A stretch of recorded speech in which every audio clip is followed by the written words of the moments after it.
Really very special to see all of you here tonight. 2 weeks ago, so I was at, might have been actually 2 weeks ago today. So I was at the Shiva from my nephew in Israel, a kibbutz called Ein Surim, and one of the very special people that came for the Shiva is the chief rabbi of Israel, Rabbi David Lau. I never had the zuchut, the merit of ever meeting him before. A very, very special man. And we could spend some time here dissecting his whole visit. He spent a long time. He went to each of the children, each of the orphans, and sat with them, talked with them, kibitzed with them. It was very, very special and very, very sweet. I wish I had the discussion with my brother. I wish I had that recorded. Obviously a highly intelligent and highly compassionate fellow. One of the things he said was talking about his efforts over the last few weeks since October 7th. And he said that first he went down to the area where the massacre happened. And boy, the pain, he said, that caused. And then he went to the hospitals and visited the injured and the wounded soldiers. And he said the pain was unbearable. And then he went to visit the families. And just more intense pain. And then he said he went to visit the soldiers on the front. And there he got strength. There he saw their selflessness, their dedication, their loyalty to their nation, to their country, to each other. And then he was incredibly encouraged. If I may, I think we could add one thing to that, and I'm sure he would agree with me. Another very encouraging aspect of this epic period that we're in is Jews coming together. Jews just wanting to be with other Jews. Stripes really doesn't matter. Color, it doesn't matter. Just being together with other Jews. So the fact that we come together tonight in support of Israel, in support of the Israeli soldier, our brothers and sisters. So we support the Israeli soldiers and we come together. We all, God willing, will derive strength from that. So Yasher Koach, hearty Yasher Koach, everyone, for coming. Great to see all of you. Special welcome, Mayor Susan Cohn. Always nice to see you. Mayor Cohn's always in the right place. So, welcome. I want to thank Rabbi David Rosenthal. How about a round of applause for Rabbi David Rosenthal? Another important event that Rabbi Rosenthal has pulled off. And it really, our community owes Rabbi David a lot. So, as you know, my nephew fell 2 weeks ago, Erev Shabbos, just a few minutes before Shabbos, in a tunnel in Gaza. We spoke about him at length last week. I think most of you are probably not here, but just very briefly. He was a giant of a man. A giant. He was, in his generation, in our family, he was the oldest. About 40 first cousins. And he was the leader. He was the undisputed leader among the cousins. He was the oldest of his family. Undisputed leader. Moshe Yedidia is a person who always brought people together. He was an Oev Asabrios. He loved people. And he loved connecting people. It's because of him that many of his siblings, he lived in Israel. My brother has lived in Israel for the last 40 years. And it's Moshe Yedidia that connected his siblings to our family and the rest of the family who all live in America. He's a great connector. He didn't see different stripes.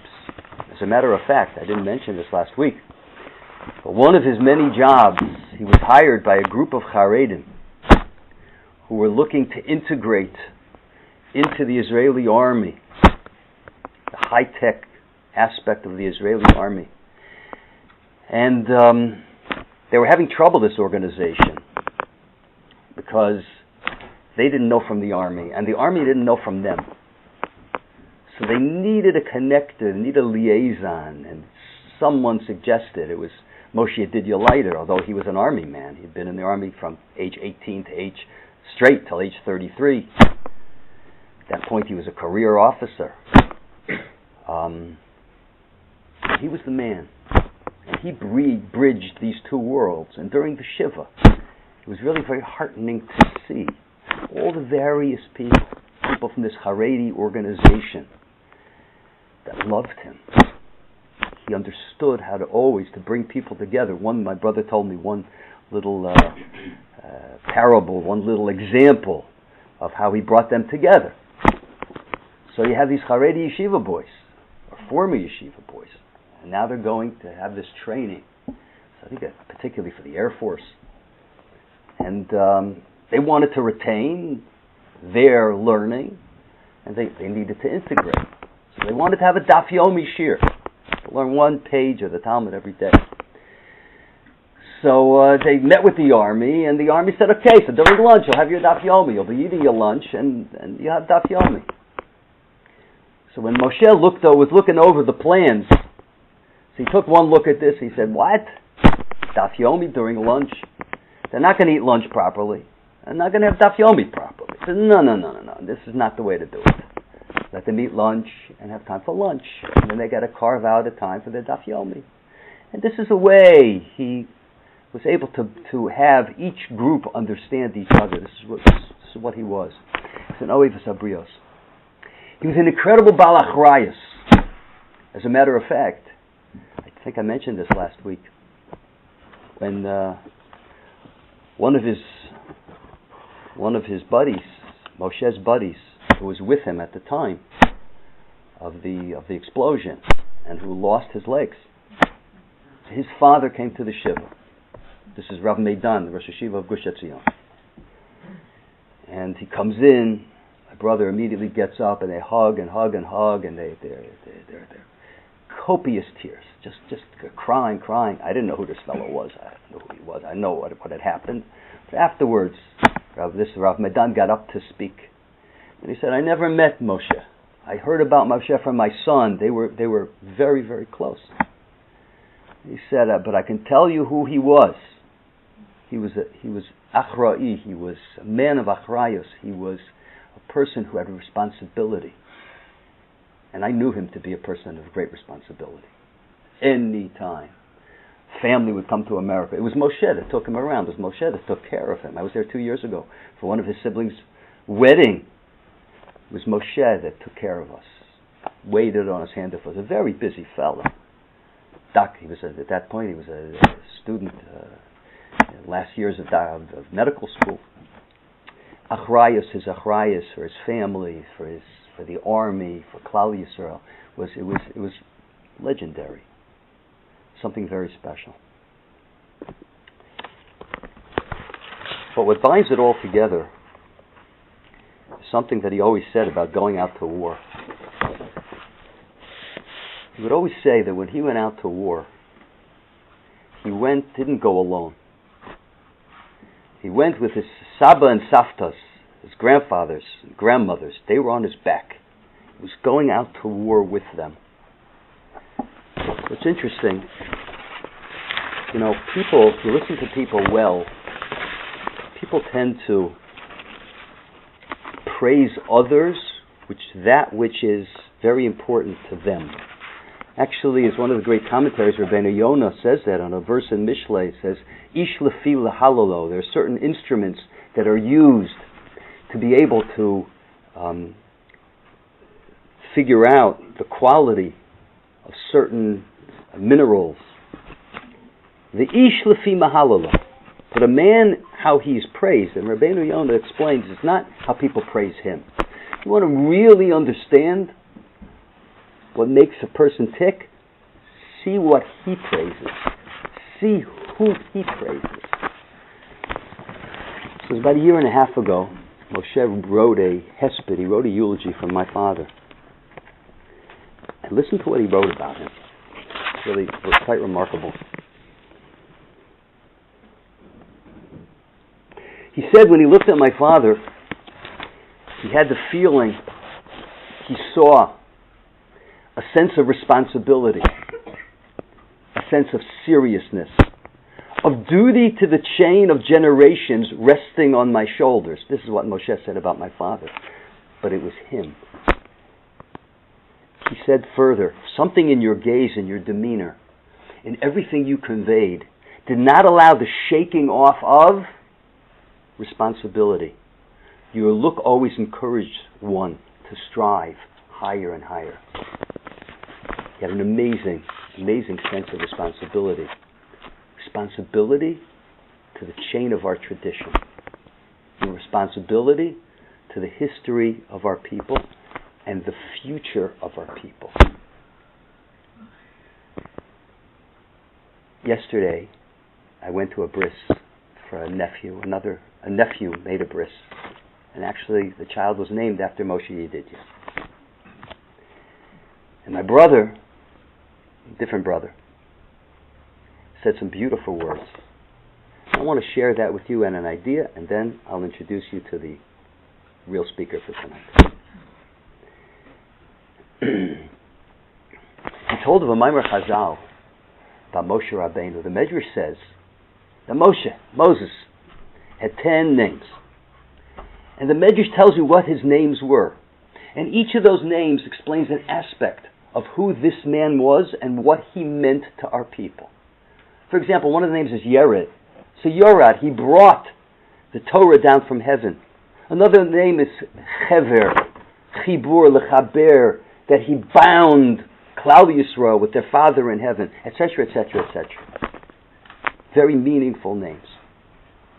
However, the Medrash says that God said, but I am only going to call him the name that Basia, the daughter of Paro, called him. Basia called him Moshe. Why? Kimin hamayim mishisihu. Because Basia drew him from the water. So she drew him from the water. So he's going to be called after that drawing from the water. And the commentaries ask, big deal. What? So she drew him from the water. Okay, she drew him from the water. Number one.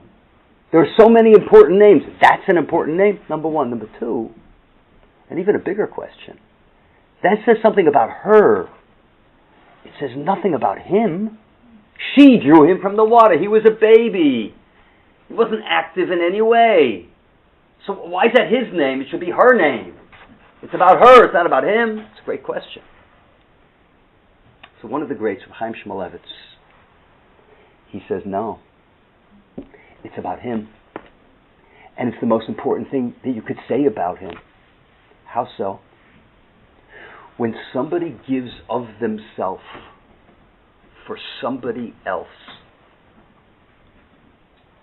that person implants within the other person that trait that they have given. Think about what Basia did. Her father was the Pharaoh. Her father wanted Jewish children dead.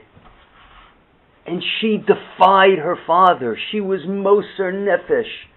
She gave possibly her life, but she put everything on the line to save this baby. So with stretching out her hand for that basket, she implanted within this child this incredible trait of being Moser Nefesh, of giving everything for other.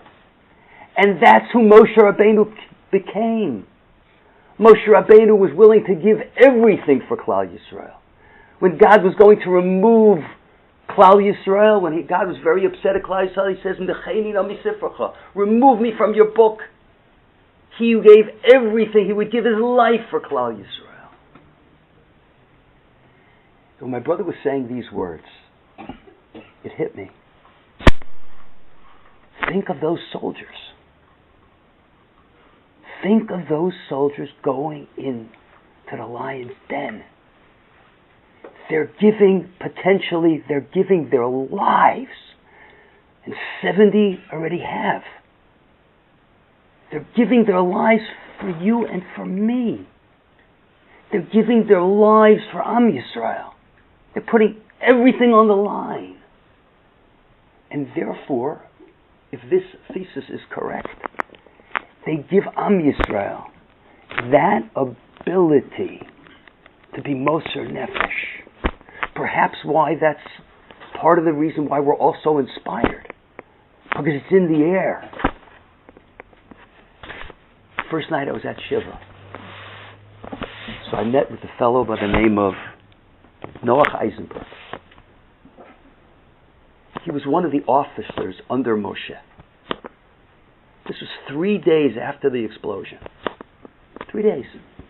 And he had just gotten out of Gaza. And he came to the Shiva. And there I am, I'm talking with this guy. He was there. And as I'm talking to him, I'm just like pinching myself. This guy's so calm. And in the course of conversation, like he's going back very soon.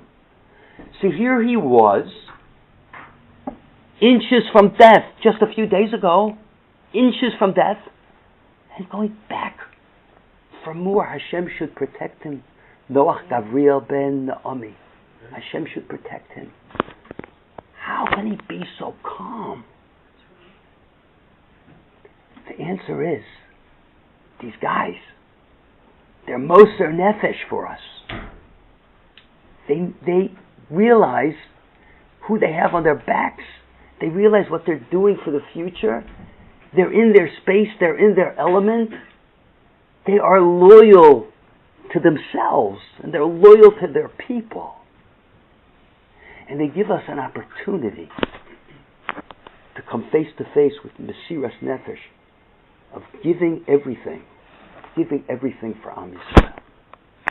It's a pleasure to introduce to you, at least from a distance, one of my favorite people. Over the years, my old shul and this shul, we've had Rabbi Becher many, many times. You all know him. I see the smile on everyone's face. I said it last time he was here, and I'll say it again. I really believe Rabbi Becher has helped shape a generation of Jews. He used to speak, when I first started hearing his recordings, he used to speak to newcomers to Judaism. Over the years, now he speaks to everybody. And he really has shaped the ideas of a generation. So without further ado, Rabbi Becher, pleasure.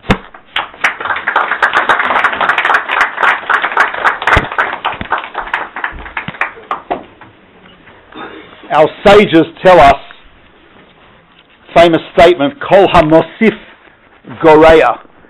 One who adds has really detracted. I feel that after Rabbi Leiter's speech that anything else is superfluous and is a detraction. But I'll speak anyway. I am a rabbi, and that's what I do. But really, it's an honor to be here. Especially to give honor to Moshe Yedidia, Alav Shalom, Hashem Yinkom Damav. And I want to talk today about the idea of loyalty. Loyal soldier and a loyal Jew. In some sense, every Jew is supposed to be a soldier. It's interesting when the Torah tells Moses to assemble an army to fight against Midian, one of our ancient enemies. The Torah there says, take 1,000 per tribe, and send them to fight the Midianites. But the phrase 1,000 per tribe is repeated 3 times. Unnecessarily, apparently. There's a 1,000 per tribe. So there's an opinion in the Midrash that says the reason that phrase is repeated is because it's actually supposed to be 3,000 per tribe, not 1,000. 1,000 are supposed to be in combat. 1,000 are in logistical support, and 1,000 in prayer and Torah study. So that the army consists of these 3 groups: combat, logistics, prayer.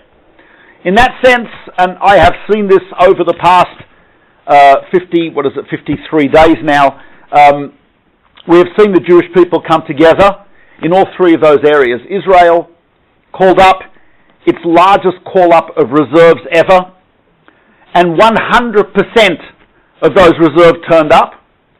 More turned up, actually. I think it was 120%, because there were reserves who were called up who were outside of Israel, which means legally they didn't have to go. They came anyway. Every El Al plane was packed full. And there were people who were a little older, they didn't have to go, they came as well. So in terms of combat, we have the thousands who were in combat. And we also know that Jews all over the world have been assisting in what we call logistics. People collecting money to send things to Israel. One of my sons went to yeshiva 2 weeks ago. We're packing the suitcase. My wife said something I never thought I would ever heard. Never thought I would ever hear from her. She said, "Did I pack the cushy, they're called marshmallow cushions or something? I forgot what they're called. For our granddaughters, I think I packed them too close to the ceramic vests. Could be that the Velcro on the ceramic vest will tear the cushion." Like, I mean, what did you? I said, "Chavi, did you just hear what you just said?" Yeah. We're packing a suitcase, like half of it is tactical gear, and half of it is toys for kids. It's like it's insane. So a lot of us are in logistics. I know a guy who bought 150,000 Cliff Bars to send to Israel. Brilliant idea. Brilliant. Right. And all the rest of us, whether if we're not in combat, not in logistics, we're in prayer. And I can't imagine. I think there's every single Jew. Even a good friend of mine has a guy who's been coming to his Talmud class for years in Chicago. I was in Chicago 2 weeks ago, and the guy told him like about 2 years ago. He says, "I'm an atheist, Rabbi." So my friend says, "I'm an agnostic about your atheism." I'm convinced. He says, "You're coming to my Talmud class for 6 years now. How can you be an atheist?" This atheist is also praying. Right? So we're all part of that. But it's interesting that the soldiers, as the rabbi said, they have a special place because they're giving themselves in the maximum way. I want to read to you, first of all, before I even start. This is an email I got from my son, Pinchas. Pinchas, this was in 2014, July 2014. Pinchas is father of 3, married, living in Israel as a lawyer. He was called up on Simchat Torah. So he was called up to his unit. He was injured, moderate injury, got shrapnel through his arm, and operation. He's in therapy. He's fine, thank God. So he wrote 2014 the following. Date, Thursday, 24th of July. Subject, Lieutenant General Dolev Kedar. This is my son wrote to me. "I felt I had to share a memory of my former battalion commander, Lieutenant General Dolev Kedar. May God avenge his blood. In the summer of 2010, I was stationed on the Gaza border along with the rest of the Givati Brigade. Gilad Shalit was still in captivity. Operation Cast Lead had recently ended, and it was our 5th month of deployment. There had already been several serious incidents in a short period of time, and the relative calm we had experienced looked like it was about to break. A constant, palpable threat of a kidnapping attempt hung over us. On patrols, Hamas terrorists could be spotted, observing us through binoculars, just waiting for the mistake that would leave us exposed. It was a crucial period of time, so Lieutenant Colonel Dolev Kedar arranged to speak to the battalion. As many ranking IDF officers are, Dolev was a captivating orator, inspiring with the compassion he had for every soldier and the confidence he expressed in us, yet demanding with the personal example he set. In the course of his speech, Lieutenant Kedar stood before us with complete pragmatic honesty, laid out the priorities of our mission. Our first priority, he stated, is to protect the citizens of Israel. Our second priority is to come home safely. He continued, that is the order of things. If you cannot accomplish both, and you protect the citizens of Israel, but you die in the process, you have accomplished your mission. Then, in a factual tone of voice, he said, sometimes the job of a soldier is to die in order that civilians do not. Lieutenant General Dolev Kedar was killed on Monday in an ambush by Hamas terrorists who infiltrated the border through a tunnel. That was 2014. He exemplified the Jewish warrior, a selfless servant to the Jewish nation. And during this war, and when I heard the news about Major Moshe Yedidya, I took out that email and read it again. And it's powerful and it's true. What gives our soldiers that level of strength, of power, of confidence? It's amazing. So I was in Israel many years ago, probably about now 15 years ago. I was doing a tour of Israel for two wealthy gentlemen. And they had arranged to spend Shabbat at a hotel in Jerusalem with Rav Grossman, Rav Yisrael David Grossman. I don't know if you've heard of him. Rabbi Grossman won the Israel Prize. He was a young man in Mea Shearim, just got married, he'd been 18. And he decided he wanted to do something for the Jewish people, so he moved to a community called Migdal HaEmek, which was very much devoid of any spirituality, etc. And he came to the community, he and his wife, and he started walking. He would walk into discos. This is in the 1970s. And he would tell the DJ, can I give a Dvar Torah? The DJ, amused, said, yeah, go ahead, Rab. So he would actually go up on stage and give a Torah thought at the discos in Migdal HaEmek. And then he'd sit down afterwards at a table and people would come over and talk to him. And he developed they used to call him the disco rabbi.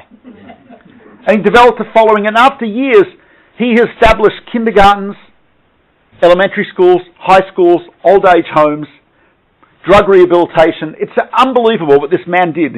Amazing person. He's very well known in Israel. So I walk into the shul with him. It's the Yeshurun Synagogue on King George Street. It's a very prestigious shul. There's an official seat there for the President of the State of Israel and the Prime Minister of the State of Israel at this shul. I walk into the shul and Rabbi Grossman is mobbed. And one Israeli hugs him and starts crying and saying, Todah, Todah, Todah, thank you.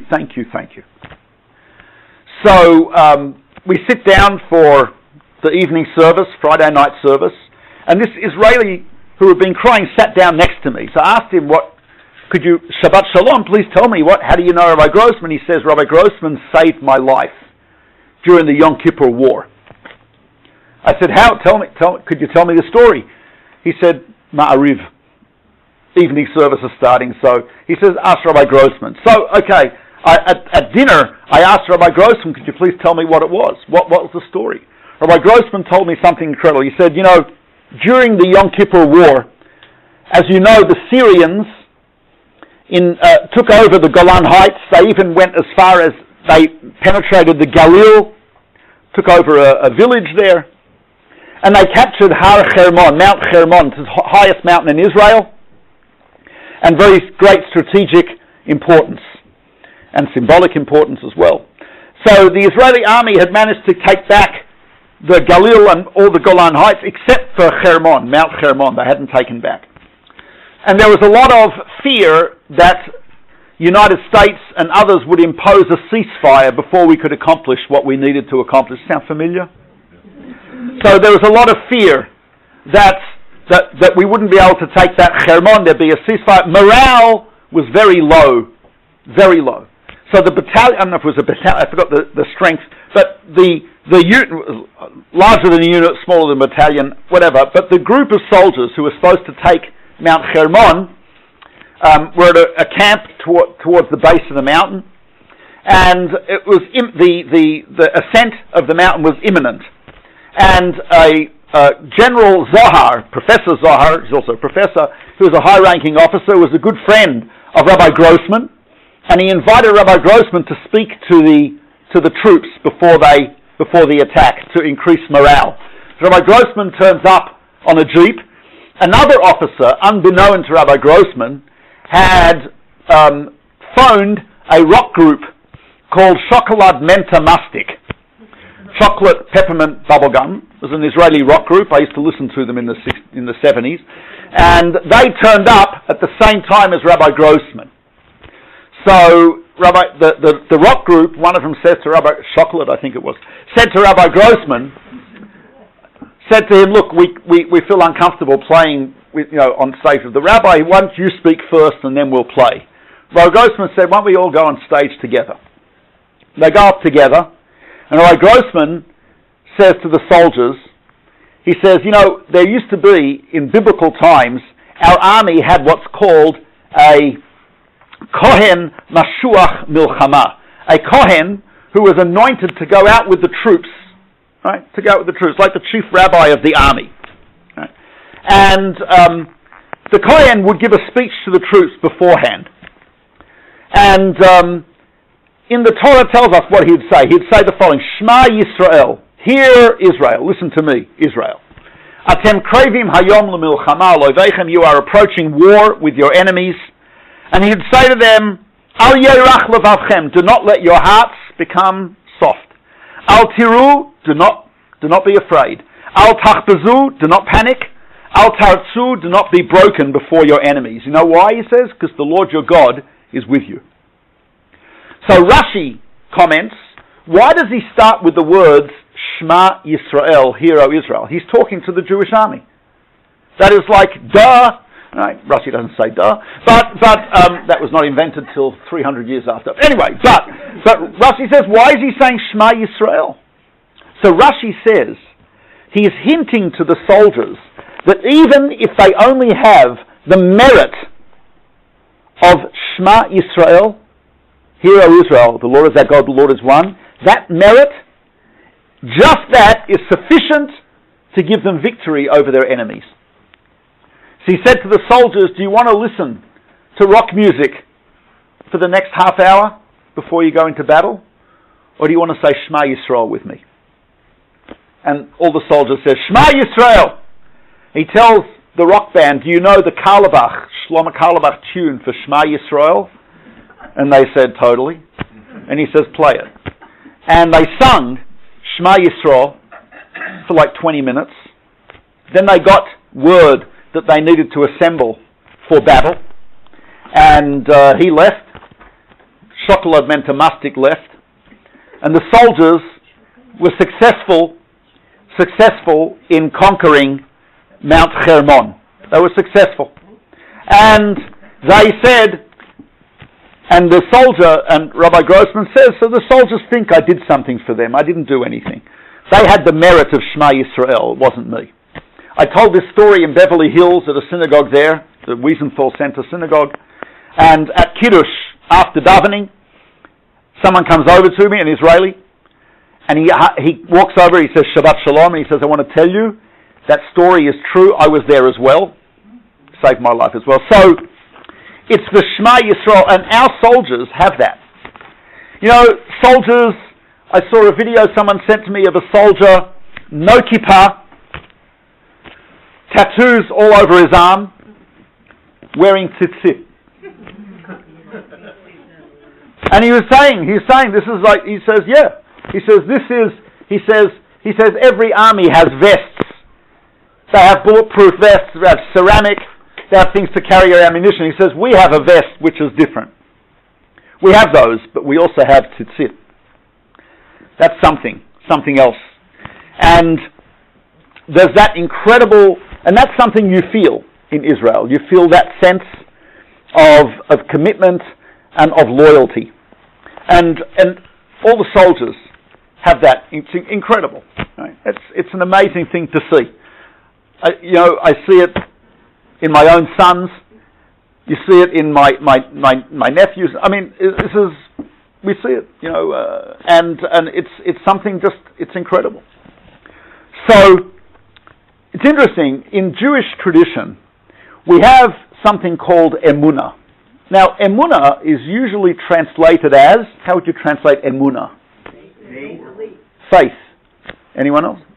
Belief. Yeah, those are very standard translations, and they are accurate. It is often used to mean faith and belief. But there's a couple of verses which seem to translate it differently. It has a different translation. For example, Moshe, that Rabbi Leiter was talking about, Moshe, is described as the whole Beiti. God describes him as, in my entire house, Ne'eman hu. He is, what does that mean? He is a believer? Loyal. Is that what God's saying?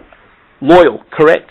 There it means loyal. Another one, in Yeshaya, God says to the prophet Isaiah the following. He says, Utekativ yated, I will plant him as a stake. Yated is like one of those things you put into a tent to keep it down. Utekativ yated, I will plant him as a stake. The makom ne'eman, in a place that is believable. It's a place that is firm. Right? What it means, if you've been camping, right? Anyone been camping? Camping. Last time I was camping with Canadian Rockies. We did a 5-day hike. So you knock in the tent pegs. You want to knock them into an area of the ground which is not loose soil, which is not sand. You want to knock it into a makom ne'eman, a place that will not move. Secure, firm. So really, when you think about it, the word ne'eman, the word emunah, also means loyalty. It means not moving from something. The Jewish people are called ne'eman. That means loyalty. Let me give you an example. Loyalty, however, before I go on, the Zohar, the great mystical text, Rav Shimon Bar Yochai and his students from the 2nd century, the Zohar says something interesting. It says, Ihu, you have to know a little Aramaic to translate, Ihu emet, ihi emunah, which means he is truth, she is loyalty. The Zohar is saying that there has to be a marriage between emet, truth, and emunah, loyalty. In fact, in our prayers, there are many times during our prayers where we actually link those two words, right? You know this, emes ve'emunah, right? Mariv, which just said recently, right? Emes ve'emunah means truth and loyalty. Let me give you an example, because it's possible for a person to be loyal, but not loyal to truth. I'll give you an example. You may have heard of Lieutenant Hiro Onoda. Hiro Onoda was a Japanese lieutenant, special forces, who was dropped into an island of Luzon in the Philippine archipelago in 1942, Second World War. And he was given orders that he should never surrender and never commit suicide. He must keep on fighting until he gets a coded command from his senior officer that he should stop. Otherwise, that's it, should keep going. And Lieutenant Hiro Onoda fulfilled, he was supposed to disrupt communications and destroy supplies. He kept going. The war ended. And he kept fighting. 1945, Hiroshima, Nagasaki, he kept going. He was given messages that the war was over. He said, I did not get a command from my superior to desist. I'm going to keep going. That's driving the Filipinos crazy. This is like, guy, he's still fighting. He kept on going. They brought the Japanese ambassador a couple of years later out to the jungle where they thought he was with a loudspeaker and gave him the order to surrender. He did not do so because this ambassador was not his superior officer and did not have the military codes. Eventually, a journalist who was fascinated by Onoda researched and found his senior officer, who was really an elderly man, and he brought him to the Philippines, and he came out with a megaphone and gave the appropriate command. At that point, Onoda came out of the jungle with his gun. It was in perfect condition, and he surrendered at that point because he got the command. The year was 1974. 1974. Now, that is loyalty. But, and here is very, very important caveat, that is loyalty that was not allied to MS, to truth. He was loyal to a cause that even initially was certainly wrong, but even if you could argue that he was loyal to his country, that's true until 1945. But from then on, from 45 to 74, he is loyal to falsehood, to sheker, to nothing. So, while loyalty is commendable, loyalty has to be loyalty to MS, to truth. And I'll tell you something, that the Jewish people, throughout history, have made Hero Onoda look like a wimp. Think of how long we have been going. Right? So first of all, from the time of Abraham, who was the first person to teach Emunah, who was loyal to the truth through thick and thin, and then hundreds of years in Egypt, and then hundreds of years in Israel until the building of the first temple, and then 70-year exile in Babylon, Persia, and then we came back to Israel, and then, the whole of Jewish history has been one long example of an amazing, the fact anyone sitting here, as Rabbi Leiter said, is sitting here because they're at the end, not the end, you are a link in a chain that was forged thousands of years ago by people with Emunah, with that level of loyalty. And when you think about it, first of all, Emunah is an obligation to accept the truth. Because if I believe in a certain truth, and I'm not loyal to it, then it's meaningless. What's the use? If I believe in the truth, I believe in some truth, and I don't act according to that, then that truth is going to dissipate.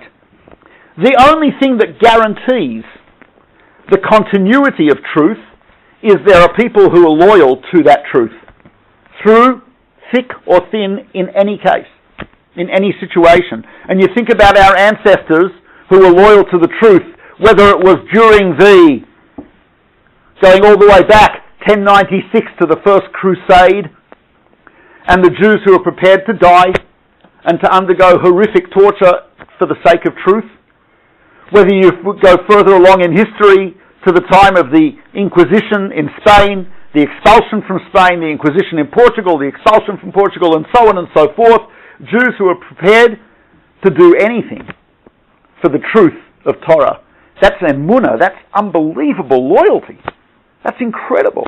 So some of our answers, there were Jews who in Spain, from 1391, which is when the first riots broke out against the Jews in Spain, there were Jews who had converted to Christianity openly and kept Judaism secretly. People call them Marranos, that's actually a derogatory term, but we call them Anusim or crypto-Jews.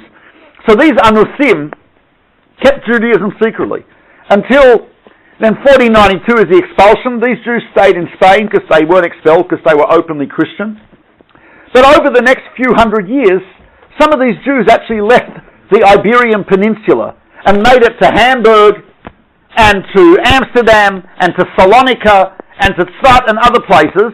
And what's amazing is, when these Jews came to a Jewish community, they reverted to Judaism.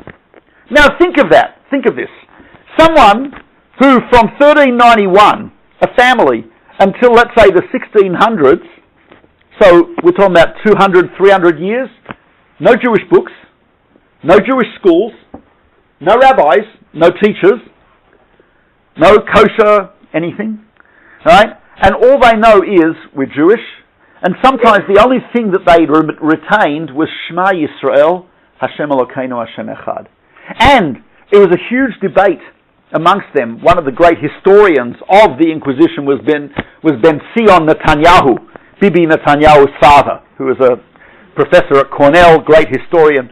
And he points out that it was an eternal question: when do you tell the children you're Jewish?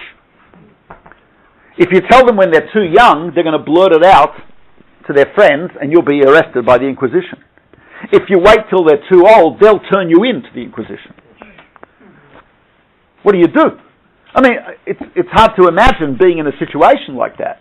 But what's amazing is these people are able to maintain that level of emunah, that loyalty, so that after 200, 300 years of this, the family gets out of Spain or Portugal, they come to Hamburg and they become Jews. They come back to Judaism. That's incredible. That's incredible. That's amazing. It's hard to imagine that. But that is the emunah of the Jewish people.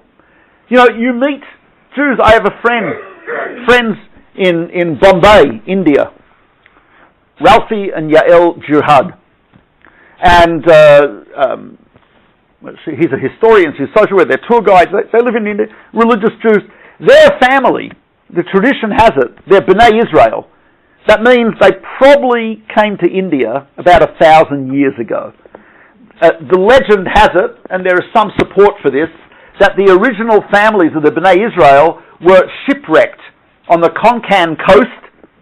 7 couples survived the shipwreck. They had no books with them. They had no scholars with them. And yet they maintained Shabbat, Kashrut, Emunah, and until for about 1,000, they didn't intermarry. They kept their loyalty. And then in the 19th century, when Iraqi Jews, well-educated, wealthy Iraqi Jews came to India, the Sassoon family, the Kaduris, and so on and so forth, they encountered these B'nai Israel Jews, and they were amazed, they were astounded. And they brought them books, they taught them Hebrew, and now that, incredible. But to maintain that emunah, that's what it means to be a loyal Jew. That's what it means to be a loyal Jew. Now, and it's only through that type of emunah that the truth of Judaism and of Torah can actually be sustained in the world.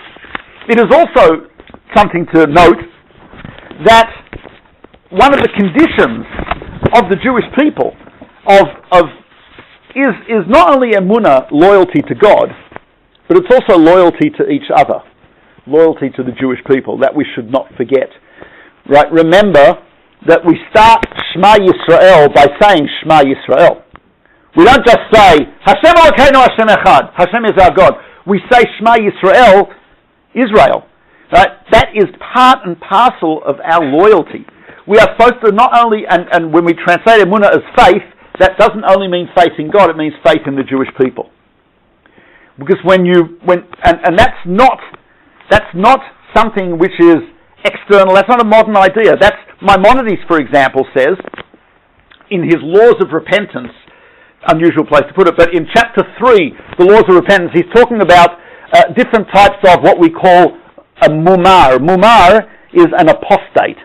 That means a Jew who has taken on another religion.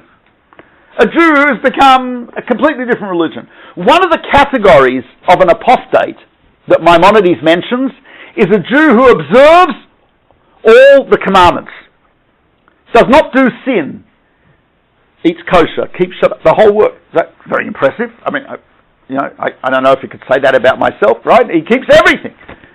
But he does not mourn and cry when the community is mourning and crying. He does not celebrate when the community is celebrating.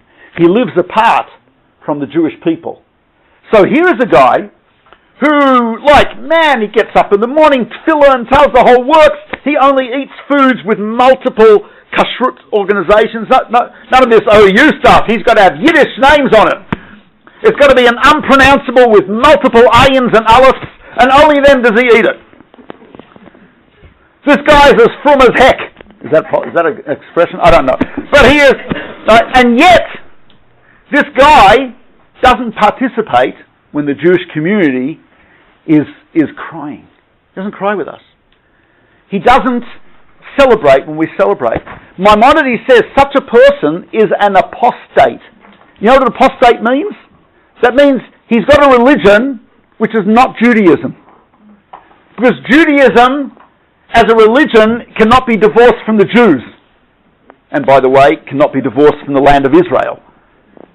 But loyalty means loyalty to the Torah, means loyalty to truth, it means loyalty to God, and it means loyalty to the Jewish people. And therefore, if we ask ourselves, what can we do in this time? How do we react to this? I can't say unprecedented, because the barbarity, the cruelty, the callousness, the savagery we have seen, unfortunately, in history numerous times. Although, during the Nazi, etc., although it's interesting, Douglas Murray, a British journalist, pointed out that when he saw the videos made by Hamas, he says it hit him. He's not Jewish, but he's a historian and a journalist. He said, it was well known that a lot of the Nazis, after murdering Jews, would get drunk at night because they couldn't live with this. Right? He says Hamas terrorists don't get drunk at night. They can live with this. They did it with glee and with joy and without remorse and without regret. Children, the elderly, I can't even begin to describe what they did. We all know, unfortunately. So, to some degree, at least in my lifetime, unprecedented. But we do have paradigms of how Jews have reacted. And if we go back to the Babylonian, Persian exile in between the first and second temple, which is when Purim occurred, we know that the Jews were faced with a threat of annihilation. It was an existential threat to the Jewish people. And how we reacted is interesting. We defended ourselves physically, as our army is doing, as Major Moshe Yedidia, Shem Yikom Damav, did, as our soldiers are right now engaged in doing. So that's one thing they did, and that's type of obvious. That's an obvious obligation. We have something called different categories of war in Jewish law. There's Milchemet Reshut, which is an optional war, a war for economic or political or expansionary reasons, and then something called Milchemet Mitzvah, an obligatory war. One example of an obligatory war is defense of the Jewish people against their enemies.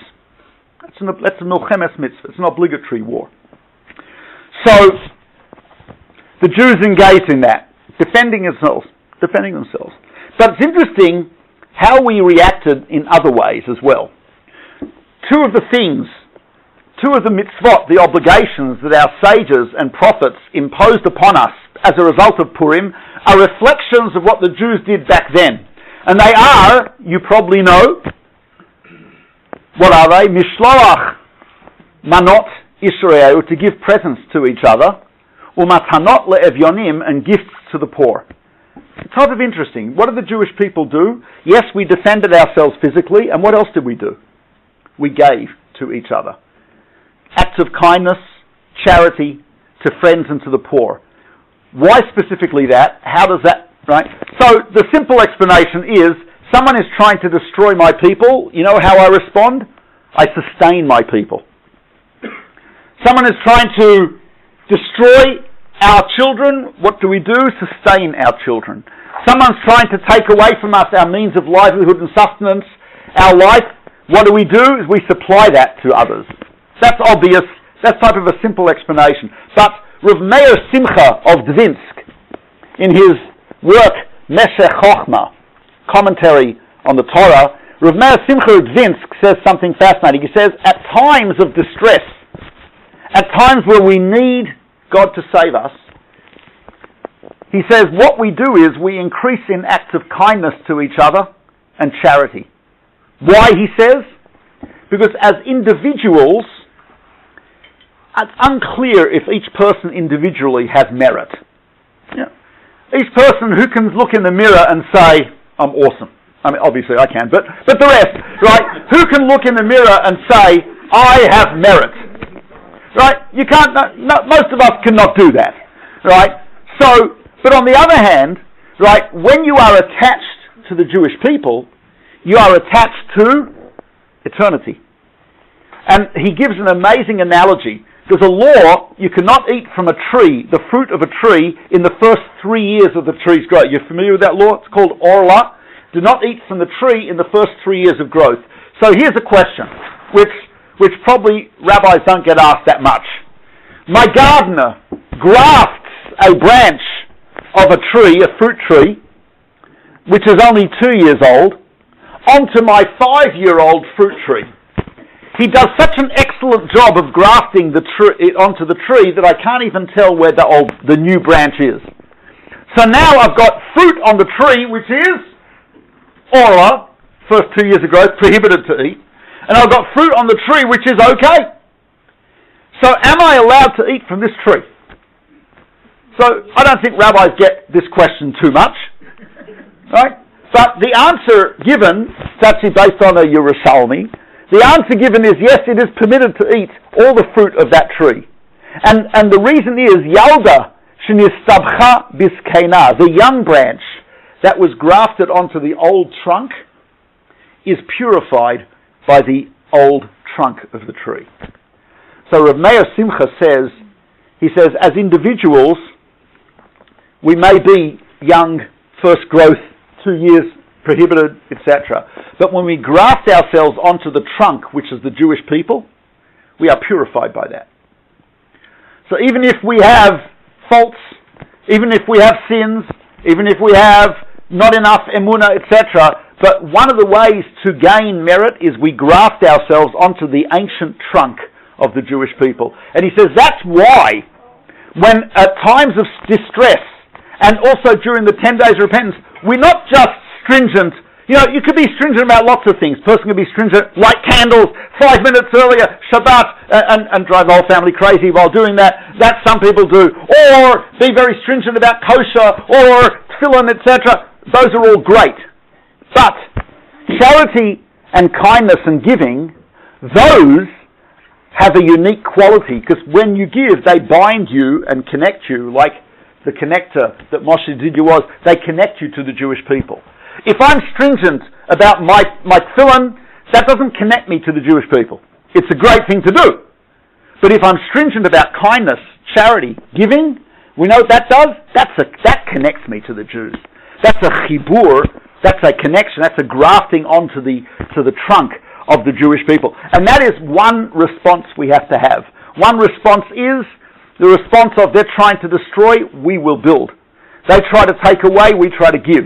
They try to split us apart, we join together, and that's something which we see, and I think I'm very proud of what we did.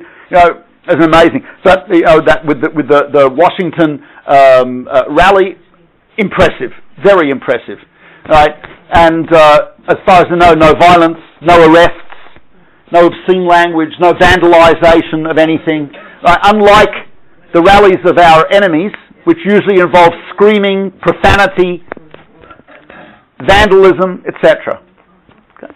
So that's one thing. There's a second aspect, and I'm going to end with this idea. When we talk about belief in the Jewish people, I think the anti-Semitism that we're experiencing now, the hatred that is coming out, whether it's on the college campuses, but it was there for a long time. Apartheid Week was celebrated at campuses all over the United States, right?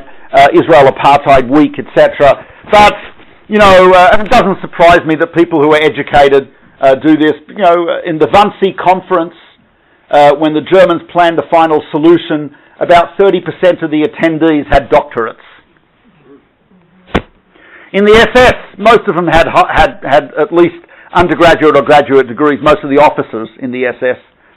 Just, you know, education doesn't guarantee morality. Right? Not at all.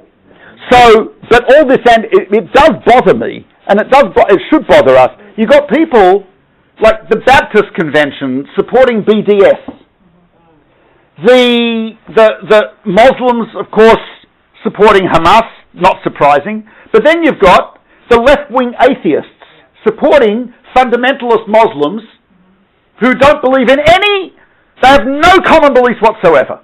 And yet, you've got this wide coalition of evil leaders and their followers, moronic idiots. But the question is, what is it that they all hate? What do they see? What drives them to this crazy hatred? And when you talk to these people and you look in their eyes, you see like it's a crazed hatred. Whether it's the college students, it seems supernatural, and I think it is. There's an expression, the Ritva, one of the great medieval scholars from Sevilla in Spain. He writes, "Nes l'ra'ah." There's an expression, "Nes l'ra'ah." What does that mean? A bad miracle. Sometimes certain things are supernatural; they're not always good. But in this case, I think I have a theory about this. You know what unites all these people is the Jewish people's eternity, the Jewish people's success, the Jewish people's loyalty to truth and to each other is a refutation of their most deep-held beliefs. Let's go each one in turn. If you're a Christian, it's clear. Why? Because in classic Christianity, what we call replacement theology, the 12 apostles replaced the 12 tribes. The so-called New Testament replaced the Torah. The church replaces the synagogue. Followers of Jesus replace it. So now, that means, as one of my students at Yeshiva University put it, so like, we're frozen, they're chosen. They believe, yeah, we're frozen, they're chosen. But you know what?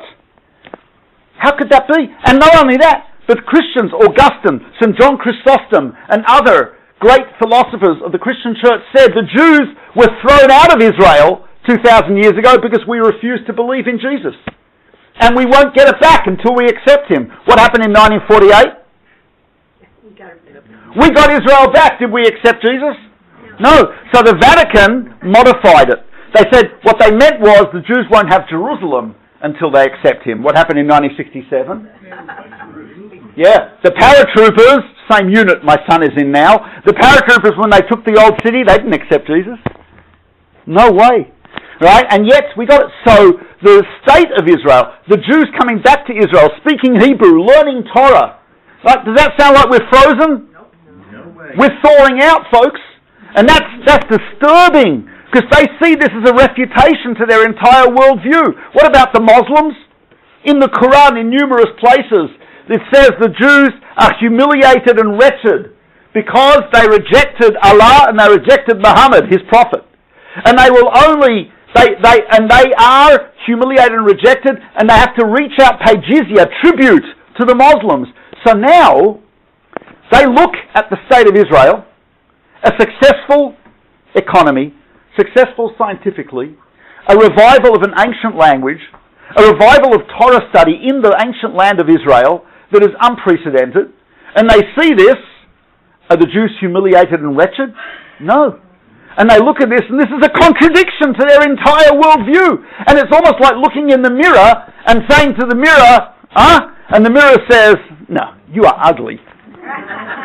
The Jews, they're it. Right? That's what they're seeing. They look at the state of Israel, and then they look at their own countries, and what do they see? Exactly. They don't see a great country. They look at the state of Israel exporting Intel chips and so on and so forth, and the GPS guided combine harvester, etc., and they're like playing with the donkey next door. And what? They look at that, and they're consumed by insane hatred and jealousy. And it's crazy in the hatred. And so what about an atheist? So an atheist, you see, there was a famous atheist by the name of Arnold Toynbee who wrote a book called A Study of History on the rise and decline of 23 civilizations. 8-volume book, boring as heck. So Arnold Toynbee came up with a theory, what he calls fossil civilizations. And he says repeatedly in the book that the Jews are a fossil civilization. We're basically fossils. He said in a debate, he lived in the early 20th century. He actually went to visit Hitler. He's an English, but he had a debate with Yaakov Herzog, who was a great Jewish academic and diplomat. He had a debate with him, and he said, look, it was in 1946-7, and he said the Jews are a fossil. They're fossils. Fossils, right? And that's how an atheist would think of us, because he looks at us. It's an anachronism. We're like this ancient people. We shouldn't be around. The only way we can be around is because there's something called God, but they don't believe in God. So how are the Jews around? Why are the Jews? How could Hebrew come back to life? How could the Jews come back to Israel? It drives them crazy. I mean, they're already crazy, so the drive is not a far drive. It's just a very short. It's like a 1 mile, right? But they look at this and they say, how could this be? And it drives them nuts.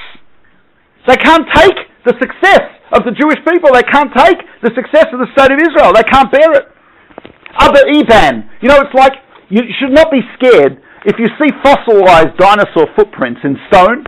I've seen them. Nothing to be scared of. They're 20 million years old. It's cool. They're not going to hurt you. All right? If you're on the beach in Costa Rica and you see Velociraptor footprints in the sand, in the wet sand, you have reason to be scared. The Jews are like, they're looking at us like we're a Velociraptor. We've come back to life. And they can sense in it their own destruction. The Talmud says sometimes your consciousness doesn't see something, but ihu lo chaze, mazlaihu chaze, but your subconscious can detect it. And they can all detect the footsteps of the Messiah. They can detect the Jewish people going towards our redemption. And that scares the heck out of these people. For us, no. Abba Eban, great Israeli diplomat, put it as only he could. He said, but the fossil, not having read Dr. Toynbee's 8 volumes, is unaware of its own petrification. It clings to its sense of mission and strives for national restoration. So what we're hearing in this horrific hatred, what we're hearing in it is the footsteps of redemption. What they're hearing in it is the footsteps of Velociraptor coming to consume them. Yes. And therefore they are full of hate, but we are full of hope. They are full of the impending destruction of their own worldview. We are confident and full of tikva, hope, and confidence in our own victory, in our own eternity. I will end with a verse from the book of Kings, in which Samuel the prophet said, "V'gam netzach Yisrael lo yishaker," which means which the simple translation is, God, the eternal one of the Jewish people, doesn't lie. God doesn't lie. He said that we are eternal. He said we will have a redemption. He said we'll be eternal. He doesn't lie. Netzach Yisrael, the eternal one of Israel, is not a lie. There's 2 other meanings to the word Netzach. Netzach also means the eternity of the Jewish people is not a lie. We are eternal. We are eternal. And the third meaning of the word Netzach is the word Nitzachon, which means victory. So Samuel the prophet said it thousands of years ago, and we can bet our money on this. Netzach Yisrael, the God of Israel, doesn't lie. The eternity of the Jewish people is not a lie. The victory of the Jewish people is not a lie. The very same footsteps that cause all these people around the world to hate us, because they can sense the impending destruction of their worldview and of their beliefs, are for us things that bring us hope and courage and give us emunah and allow us to continue with that tremendous emunah and loyalty that we've borne for 3,330 years or so, right, and to carry it forward into the future, into the redemption speedily in our days. Thank you. Amen.